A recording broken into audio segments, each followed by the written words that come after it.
দিনের বেলায় যখন সুযোগ পাইবা, রাতের বেলায় যখন সুযোগ পাইবা, তখনই তুমি আল্লাহর তাকবীর পড়তে থাকো। আল্লাহু আকবার, আল্লাহু আকবার, লা ইলাহা ইল্লাল্লাহু, আল্লাহু আকবার, আল্লাহু আকবার, ওয়ালিল্লাহিল হামদ।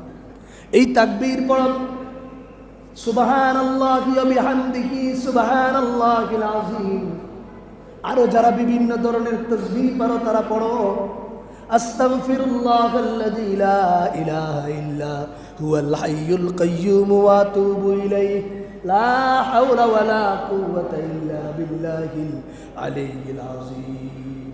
আল্লাহর রাসূল বলেন, এইভাবে চুপ থেকে বসে না থেকে যেখানে সুযোগ পাও, গরু কিনতে গেছো, গরুর বাজারে সুযোগ পেয়েছো, 2 বার সুবহানাল্লাহ পড়ো, 3 বার আলহামদুলিল্লাহ পড়ো। এইভাবে যদি পড়তে পারো, আল্লাহর রাসূল সাল্লাল্লাহু আলাইহি সাল্লাম বলেন, আল্লাহ পাক তোমার সকল আমলগুলোকে তার দরবারে কবুল আর মঞ্জুর করে নিবে। সুবহানাল্লাহ।